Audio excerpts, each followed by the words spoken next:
오늘 함께 은혜 받으실 하나님의 말씀은요, 요한계시록 19장 11절로부터 16절의 말씀입니다. 요한계시록 19장 11절에서 16절의 말씀, 제가 가진 신약 성경 417면에 있습니다. 요한계시록 19장 11절에서 16절의 말씀입니다.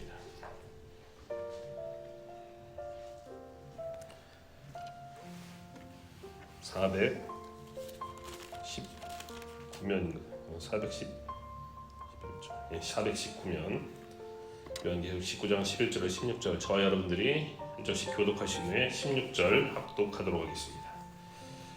또 내가 하늘이 열린 것을 보니 보라, 백마와 그것을 탄 자가 있으니 그 이름은 충신과 진실이라. 그가 공의로 심판하며 싸우더라.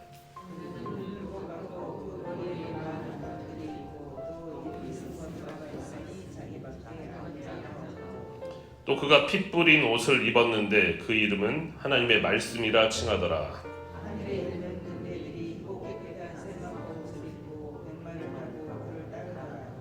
그의 입에서 예리한 검이 나오니 그것으로 만국을 치겠고 친히 그들을 철장으로 다스리며 또 친히 하나님 곧 전능하신 이의 맹렬한 진노의 포도주 틀을 밟겠고, 다같이 그 옷과 그 다리에 이름을 쓴 것이 있으니 만왕의 왕이요 만주의 주라 하였더라.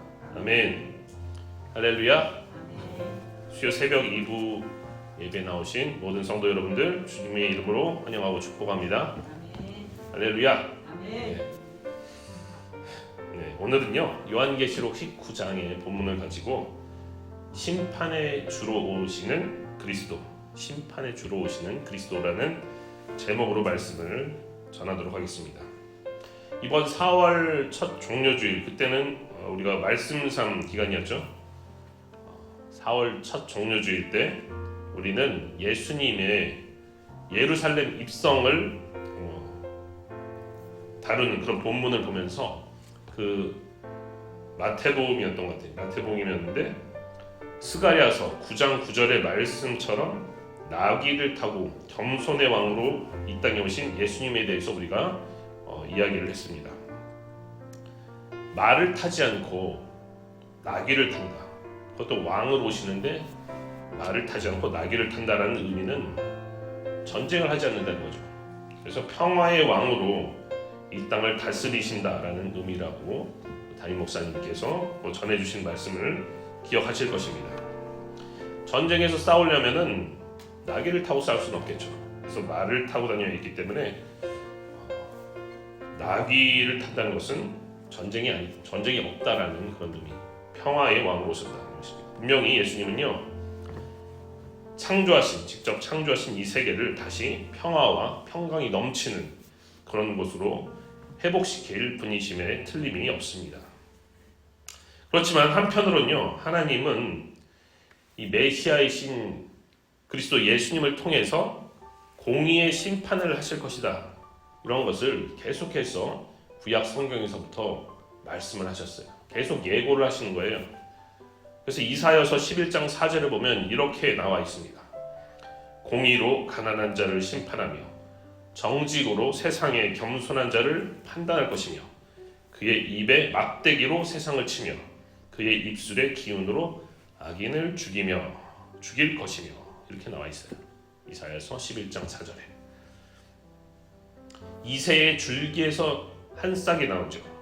즉 다윗의 후손으로 오게 될 메시아가 공의와 정직으로 세상을 심판하고 판단을 하면서 입에 막대기로 세상을 치며 입술의 기운으로 악인을 죽일 것이다, 이렇게 말씀하고 있는 것입니다. 여러분들께서는요, 왜 사랑의 하나님이 꼭 심판을 하셔야 하는 것일까? 혹시 이런 의문을 가져본 적이 있지 않으신가요? 왜 사랑의 하나님이 이 세상을 굳이 심판을 하셔야 될까? 그냥 다 용서하고 끝내면 되지 않을까? 근데 여러분, 만약 심판이 없다면은 이 세상이 어떻게 될 것 같으세요? 그냥 잘 이렇게 굴러갈 것 같으세요? 더 좋아질까요, 이 세상은요? 어떤 사람들은요, 이 세상이 과학의 진보와 또 경제적 진보, 즉 발전을 통해서 점점 살기 좋아지는 그런 아름다운 세상이 될 것이라고 이야기를 합니다. 이런 주장을 진화론적 낙관주의다라고 부르는데요. 점점 더 살기 좋아진다. 그래서 아주 이상적인 이론이에요. 과학기술이 발전하고 또 산업혁명이 계속해서 발전을 거듭하다 보니까 과거에 상상할 수 없었던 아주 편리한 세상이 오고 아주 풍족하게 될 것이다. 이런 것이죠. 사실 그런 세상이 이미 왔다라고 저는 생각을 합니다. 한 20년에서 25년 사이에요. 이 세상이 너무 많이 발전을 해버렸어요. 기술이 너무나 많이 진보가 되고 발전을 해버렸습니다. 지금은 다들 스마트폰을 사용하고 태블릿을 저는 지금 설교할 때도 태블릿 쓰고 있지 않습니까? 그리고 AI, 인공지능이 우리 실생활에 점점 더 파고들고 있어요. 편리해진 것은요 너무나 확실해요. 정말로 편리해졌어요. 과거에 비하면. 그런데 그래서 행복한가? 과연 이런 기술의 발전, 과학의 발전을 통해서 우리가 지금 행복한가 물어보면요 많은 사람들이 꼭 그렇게 생각하지만은 않는다는 것입니다. 살기가 편해진 것은 확실한데 행복하진 않다. 편해졌지만 행복하지 않다.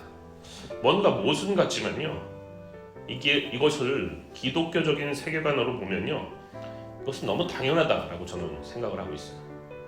편리해졌지만 행복하지 않다. 왜냐하면 모든 인간이 죄인이잖아요. 그죠? 모든 인간 죄성을 다 가지고 있잖아요. 죄인이기 때문에 이 산업혁명으로 세상이 발전을 하더라도 누군가가 욕심을 부려서 그 혜택을 독점을 해버리는 거예요. 그럼 누군가를 착취하게 되는 것이죠. 그래서 그것을 권력으로 만들어버리는 것입니다. 올해 들어서 당장 우리가 실생활에서 살기가 어렵다고 느껴지는 이유가 뭐죠? 왜 우리가 지금 살기가 어렵다고 느껴지죠? 원사님 지금 장사하시는데 살기 좋아요? 왜입니까? 힘들죠. 물가가 올랐잖아요. 물가가 너무 많이 올랐잖아요. 음식 장사하시는 분들 식용유 한 통 2만 원에 구입하던 거 6만 원에 사야 된다잖아요. 2만 원에 큰 통 하나 살 수 있었는데 이제 6만 원. 그냥 가격을 올리는데도 한계가 있잖아요. 비싸면 사람들이 안 사 먹게 되겠죠, 그죠? 내 월급만 안 오르는데 내가 사 먹으면 안 되겠죠, 그죠? 다른 거 다 오르고 힘들게 창업을 했는데 버틸 수가 없게 되는 거예요. 힘들게 창업했는데 왜 이렇게 가격이 오르죠 지금? 러시아와 우크라이나가 전쟁을 오랫동안 하다 보니까 세계적인 곡창지대인 우크라이나에서 밀가루나 식용유 같은 거 이런 거 수출을 못해서 공급이 안 되니까 공급이 수요를 따라가지 못하니까 가격이 확 오른 거 아니겠습니까? 그런데 전쟁이 왜 시작되었습니까, 여러분? 욕심이에요. 인간의 욕심에서 뭔가 더 가지겠다는 욕심에서 그 기저에는 죄에서 인간의 죄에서 비롯되었다는 것입니다. 요즘 우리나라에서 좀 화두가 되는 뉴스가 있어요. 전세 사기라는 그런 뉴스입니다. 건축업자가 은행에서 돈을 빌려서 건축을 하겠죠. 그래놓고 담보로 은행에서 선순위 저당권을 잡혀놓습니다. 빌렸으니까요. 그래서 전세 세입자와 계약을 하면서 내가 이렇게 얘기를 합니다. 이 저당권은 이 돈 받으면 내가 바로 갚아서 말소할 거예요. 이렇게 얘기를 해요. 그리고 이행보증 각서까지 써줍니다. 네, 반드시 하겠습니다. 이행보증 각서까지 써줬어요. 그리고 돈을 안 갚습니다. 이렇게 몇 번 계속해서 앞에 선순위들이 있는데 뒤에 또 사기치는 것입니다. 그리고 교묘한 요즘 보이스피싱 얼마나 당해보신 분들은 정말로 이게 교묘하구나 이렇게 느껴지죠. 어렵게 해서 돈 다 벌어놨는데 한 번에 다 도둑질 당하는 것이죠. 여러분요, 아무리 발전을 한다고 해도 세상이 결국에는 문제는요 사람이에요. 사람이 문제예요. 사람은 기본적으로 죄인이에요. 유토피아요? 지상낙원? 그것은요 권력을 가지고 통제하는 사람들의 유토피아가 되는 것입니다. 여러분 세계에서 석유 매장량이 가장 많은 회사가 어딘지 아십니까? 회사 세계에서 석유 매장량 국영기업과 또 사기업을 모두 합쳐서 세계 1위가 어디냐면요 베네수엘라의 국영석유 회사인 PDVSA라는 곳입니다. 영어로 PDVSA, PDVSA. 제가 찾아보니까 그 회사 가지고 있는 매장량이요 775억 배럴 정도 됩니다. 775억, 엄청난 양이에요. 근데 이 베네수엘라 자체도요 사우디를 제치고 3천억 배럴 정도 매장량을 가지고 있어서 세계 1위의 매장량을 가진 나라입니다. 전 세계에 확인된 매장량이 1조 7천억 배럴 정도 되는데 한 6분의 1 정도가 이 베네수엘라에 묻혀 있다는 거예요. 엄청나게 부자잖아요, 그죠? 그런데 2023년 국민 총생산인 GDP는 3,640달러, 세계 132위의 나라입니다. 베네수엘라가. 한 나라의 경제 규모를 나타내는 GDP가요. 우리나라가 얼마냐면 한 3만 3천 불 정도 돼요. 한 33위 정도 됩니다. 전 세계에. 근데 석유가 이렇게나 많은 베네수엘라는 우리나라의 10분의 1 수준이라는 거예요. 우리나라는 이제 석유 가스가 안 나옵니다. 이제 나온 줄도 모르셨죠, 여러분? 우리나라 산유국이었어요. 제가 이제 석유공사에 있을 때 동해-2 가스전 추가 개발 프로젝트 경제성 평가를 제가 담당을 했는데 그게 2016년 7월에 생산을 시작해서 2021년 12월 31일부로 생산을 종료했습니다. 울산 앞바다에 있는 동해-2 가스전에서. 그게 우리나라의 석유 가스의 마지막이었어요. 동해-1 가스전이 2004년에 생산을 개시했을 때 우리나라가 몇 번째 산유국이 되었냐면 95번째, 95번째 산유국이 되었어요. 전 세계에서. 근데 이제는 산유국이 아니에요. 그런데 이 세계 1위의 석유 매장량을 가진 나라가 겨우 국민 총생산이 3,640달러가 뭡니까? 왜 이렇게 되었을까요? 정치인들과 권력층의 잘못으로 인해서 이 나라 사람들은 배가 지금 너무 고파요. 너무 배가 고파요. 돈이 없으니까 여자들이 몸을 팔아야 됩니다. 많은 사람들이요 지금 주변 나라로 탈출을 하고 있어요. 제가 봤던 아프리카의 수많은 산유국들, 나이지리아도 있고 여러 군데, 중앙아시아, 우즈베키스탄, 카자흐스탄, 이 나라들에요 석유가 진짜 많아요. 정말 축복받은 나라들이에요. 근데 왜 잘 못 사냐는 것입니다. 잘 살지 못해요. 여러분 석유 나오면 축복 아니에요, 그죠? 정말로 그것으로 그냥 먹고 살 수 있잖아요. 물론 일부 권력층들은요 초호화 생활을 하고 있어요. 초호화 생활. 인간이 누리기 힘든 초호화 생활을 하고 있어요. 그런데 대다수 국민들은 기본적인 사회 보장도 받지 못하는 경우가 대부분이라는 거예요. 그래서 인간이 죄인이다라고 저는 생각합니다. 인간이. 이걸로 모든 것을 일반화시킬 수는 없겠지만 아무리 세상이 발전한다고 해도 하나님 없이 인간들이 만들어가는 그런 세상은요 결코 모든 사람이 행복한 유토피아 같은 곳은 되기 어렵다는 것입니다. 가장 큰 위험 요소가 다름이 아니라 바로 인간이다. 인간의 죄라는 것입니다. 권력을 가진 사람들은요 그 나라가 다 합의해서 제정해 놓은 법도 무시하는 경우가 다반사예요. 그래서 누군가는 억울하게 희생을 당하더라도 어쩔 수 없으니까 그냥 감수하라 이렇게 강요를 한다는 거죠. 이렇게 되면요 그 나라에는 질서라는 것이 사라지게 되어 있습니다. 질서. 아니 심판해줄 억울한 것들을 다 심판해줄 공권력도 다 부패했는데 질서가 다 무슨 소용이 있겠어요.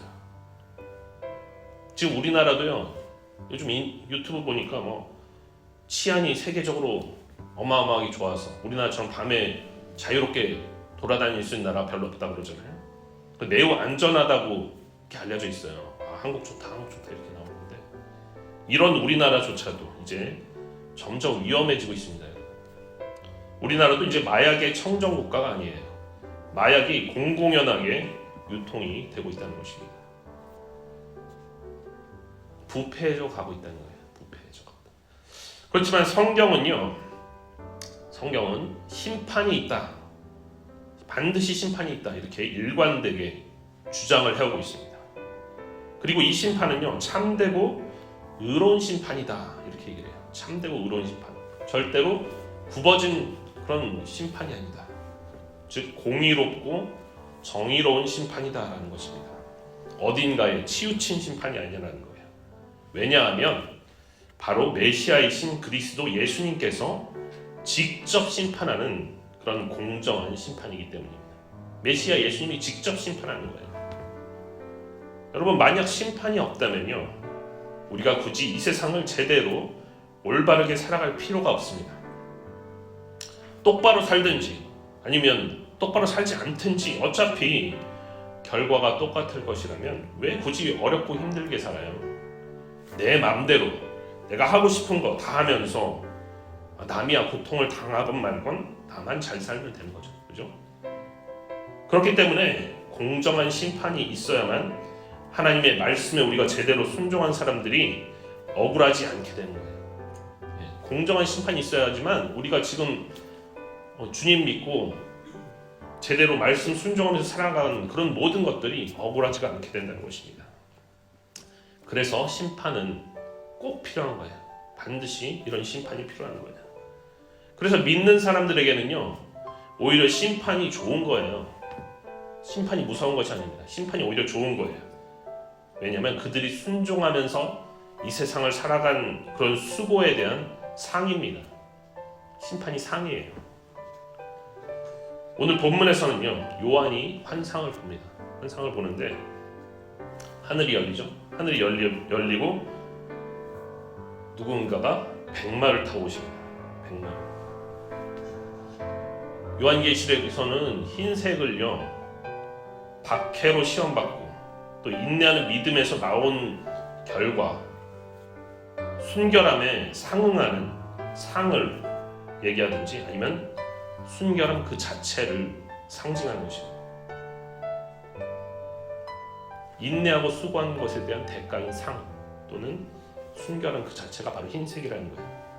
그래서 순종하고 이기는 사람에게 신원하는, 갚아주는 상, 그 수고를 갚아주는 상으로 흰 옷을 입혀주는 것입니다.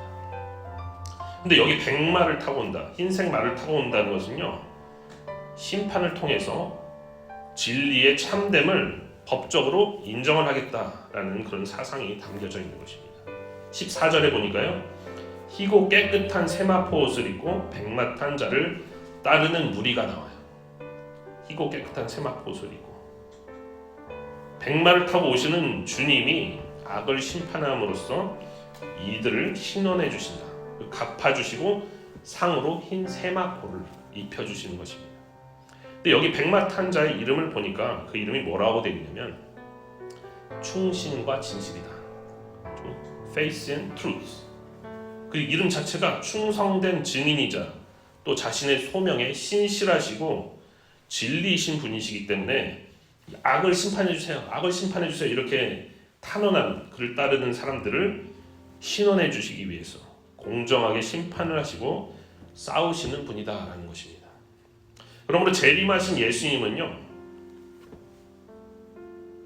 아주 강력한 포스를 지닌 그런 전사의 모습으로서 악을 심판하시는 분이라는 거예요. 전사의 모습으로서 악을 심판하시는 분이다. 우리가 12절에 보니까요, 그 눈은 불꽃 같고 그 머리에는 많은 관들이 있고 또 이름 쓴 것 하나가 있으니 그 이름은 자기밖에 아는 자가 없다. 이렇게 이야기를 하고 있어요. 불꽃 같은 눈이라는 것은 다니엘서 10장 6절에 나오는 인자의 모습이에요. 거기에는 뭐라고 나오냐면 그의 눈은 횃불 같고, 여기는 불꽃 같고 그랬잖아요. 횃불 같고, 이렇게 다니엘서 10장 6절에 나오는 인자의 모습. 그 횃불 같고에서 묘사하는 것처럼 모든 것을 분별하시는 그런 날카로운 시야를 가지고 있고, 또 모든 것을 한눈에 다 파악하시는 하나님의 그런 식별력, 그런 분별력으로부터 나오는 불같은 심판을 지금 상징하고 있는 것입니다. 또 머리에 많은 관을 쓰셨다라는 것은, 관은 면류관, 왕관이에요. 왕관. 많은 관을 쓰셨다는 것은요, 정말로 진정한 왕권, 정말로 다스리시는, 이 세상을 다스리시는 진정한 왕권이 바로 이분 메시아이신 그리스도 예수님에게 있다는 것을 상징해주고 있습니다. 요한계시록에서는요, 사탄의 거짓 삼위일체인 용과 짐승도 이 왕관을 쓴 것으로 나와요. 그래서 옛 뱀이자 용인 사탄은요, 요한계시록 12장 1절에 보면 여러 머리에 7 왕관이 있다, 이렇게 나오고 있고요. 또 바다로부터 나오는 짐승은 13장 1절에서 그 뿔에 10개의 왕관을 쓰고 있습니다. 많죠. 7개도 많고 10개도 많아요. 그런데요, 이 백마를 탄 예수님은 숫자가 알려지지 않은 많은 관을 쓰고 있습니다. 7개나 10개가 아니라 숫자가 알려지지가 않았어요. 엄청나게 많은 관을 쓰고 있다는 거예요.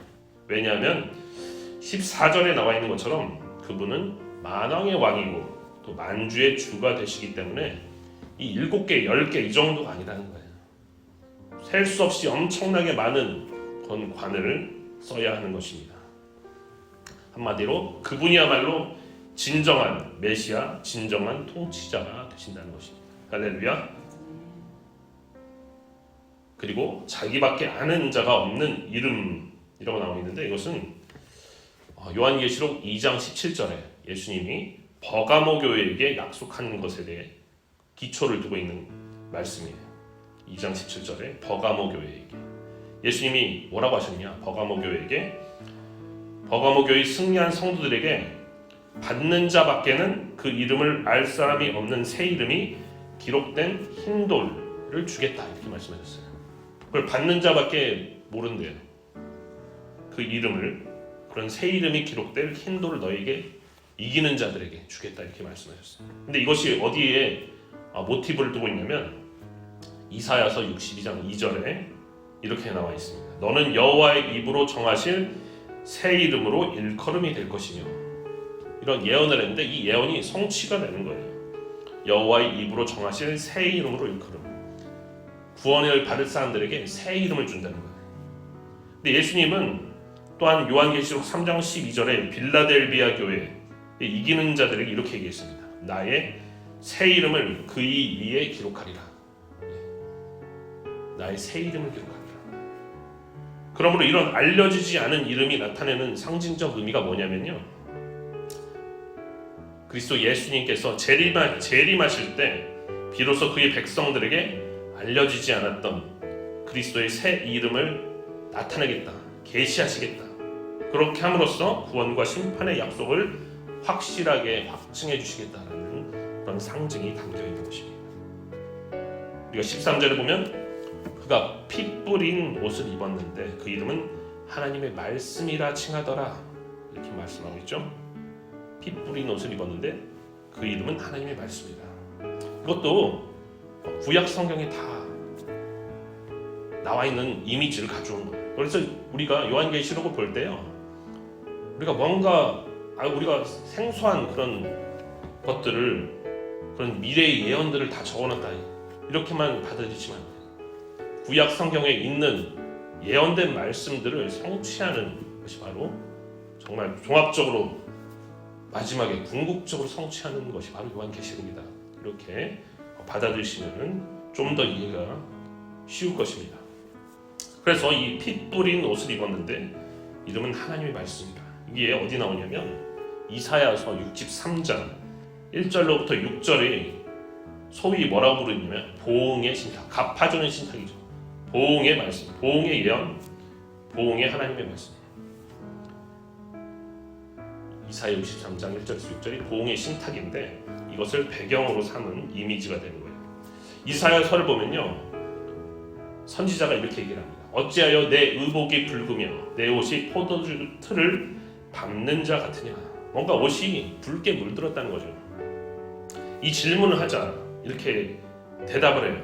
만민 가운데 나와 함께한 자가 없이 내가 홀로 포도주 틀을 밟았는데 내가 노함으로 말미암아 무리를 밟았고 분함으로 말미암아 짓밟았으므로 그들의 선혈이 내 옷에 튀어 내 의복을 다 더럽혔음이니. 선혈이 뭡니까 여러분? 피잖아요. 피가 튄 거예요. 피가. 이건요 정복자 메시아의 옷입니다. 정복자 메시아의 옷이 피가 다 튀었다는 거예요. 자기 피가 아니에요. 이 메시아 옷을 얼룩지게 한 피는요 메시아 자신의 피가 아니라 전쟁에서 흘린 적들의 피가 된 것입니다. 다시 말해서 다가올 전쟁, 아직 안 일어났지만 다가올 전쟁에서 적들을 꺾음으로써 이 메시아가 취하게 될 승리를 상징하는 것입니다. 승리. 그게 다 메시아의 옷에 묻었다는 거예요. 한편 백마탄 자의 이름은요 이 충신과 진실 외에 하나님의 말씀이다 이렇게 계시가 되고 있어요.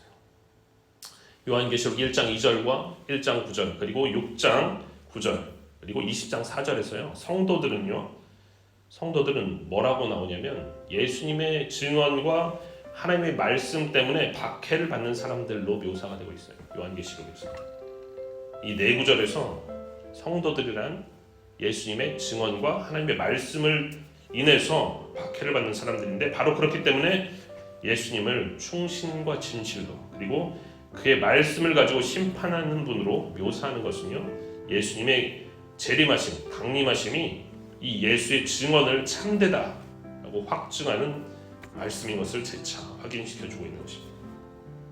구체적으로요 15절에 보니까 그의 입에서 예리한 검이 나오니 그것으로 만국을 치겠고 친히 그들을 철장으로 다스리시며 또 친히 하나님의 곧 전능하신 이에 맹렬한 진노의 포도주 틀을 밟겠고 라고 기록이 되어 있습니다. 예리한 검은요 메시아의 심판의 말씀이 가지고 있는 파괴적인 힘을 상징하고 있는 거예요. 이것은 마치 예리한 칼처럼 그리스도의 입술로부터 나오는 죽음의 결과를 초래하는 선언의 말씀인 거예요. 말씀으로 다 죽이는 거예요. 여러분 요한계시록의 첫 환상에서 주님은요 그의 입에서 나오는 좌우의 날선검으로 묘사가 되고 있습니다. 근데 이 검으로 주님은 니골라당과 더불어 싸우셨어요. 그리고 데살로니가 후서 2장 8절에서는요 주 예수님이 불법한 자들을 그의 입의 기운으로 죽이실 것이다 라고 말씀하고 있습니다. 그리고 철장으로 다스린다. 지팡이 철장으로 다스리시는 모습도 시편 2편에 있는 배경으로부터 나오는 그림입니다. 시편 2편 9절은 이렇게 얘기해요. 내가 철장으로 그들을 깨트리며 질그릇같이 부수리라 하시도다. 시편 2편은요 메시아 대관시, 그러니까 메시아로 등극하는 시예요. 새롭게 왕에 오르는 메시아를 그리고 있는 시인데 여기서 철장으로 다스린다는 것은요 그냥 엄한 방식으로 다스린다라는 뜻이 아니라 파괴한다는 뜻입니다. 파괴. 우리가 양치는 목자를 생각해보면 쉽게 이해를 할 수가 있습니다. 목자가 뭘 가지고 있죠? 지팡이를 가지고 있잖아요. 그렇죠? 지팡이를 가지고 있는데 양떼를 이렇게 돌볼 때 옆에 길로 새 나가지 않도록 돌볼 때 이렇게 지팡이로 치는데 이때만 사용하는 게 아닙니다. 지팡이를 양을 습격하는 맹수로부터 보호할 때 이게 무기가 되는 거예요. 그래서 이 목자의 지팡이가 그 짐승에게 보복하는 무기가 되는 것입니다. 그래서 메시아의 지팡이를 철장이라고 하는 것은요 그 지팡이가 심판의 의무를 강하게 그리고 양보 없이 타협 없이 철저하게 수행할 것이다 라는 의미가 담겨져 있는 것입니다. 마지막으로 16절에 보면 그 탄자의 옷이 내려와서 허벅지를 가로지르는 부분에 만왕의 왕 만주의 주라는 명칭이 새겨져 있다라고 나옵니다. 이 말을 타고 있는 사람이 가장 두드러지게 보이는 부분이 허벅지예요. 말을 타고 있으니까 허벅지가 두드러지는데 거기에 만왕의 왕, 만주의 주라고 명칭이 새겨져 있다는 것입니다. 이 이름은요, 전사로서 그리스도가 하나님의 모든 대적을 상대로 종말론적인 승리, 즉 궁극적인 승리를 쟁취하는 그런 우주적인 주권을 강조하는 이름인 것이에요.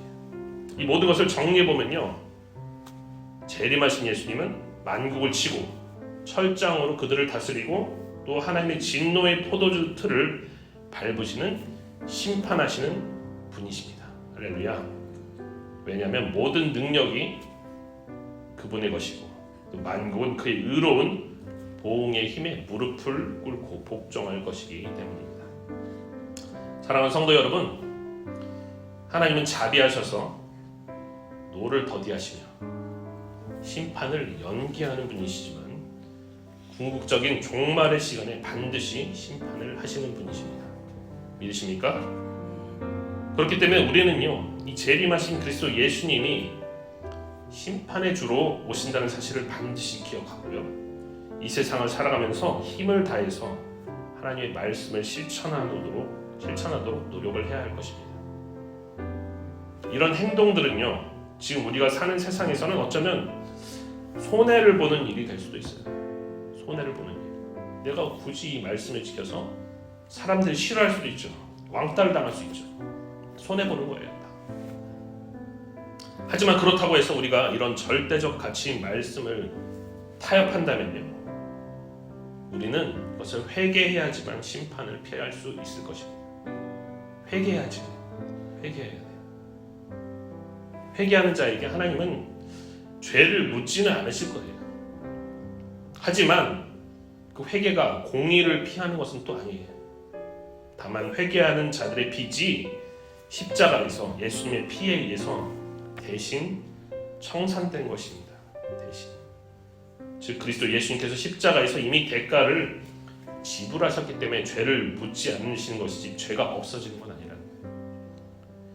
그래서 우리는요, 최선을 다해서 계명을 지키기 위해 살아가면서 혹시 연약함으로 죄를 지었을 때는 지체 없이 죄를 회개해야 할 것입니다. 요한계시록 7장 14절에는요, 큰 환난에서 나오는 자들이 어린 양의 피로 옷을 씻어 희게 되었다라고 이야기를 하고 있고, 요한계시록 22장 14절도요, 두루마기를 빠는 자는 복이 있다, 성경은 말씀하고 있습니다. 죄를 지을 수 있습니다, 여러분. 죄를 지을 수 있어요. 그러나 회개를 해야 된다는 거죠. 오늘도 예수님이 전능하신 분이시며 또 공의로 갚아주시는, 신원해주시는 분이심을 굳게 믿고 하나님이 원하시는 삶을 살기 위해 전심으로 노력하는 저와 여러분들이 되시기를 주님의 이름으로 축원합니다. 기도하겠습니다.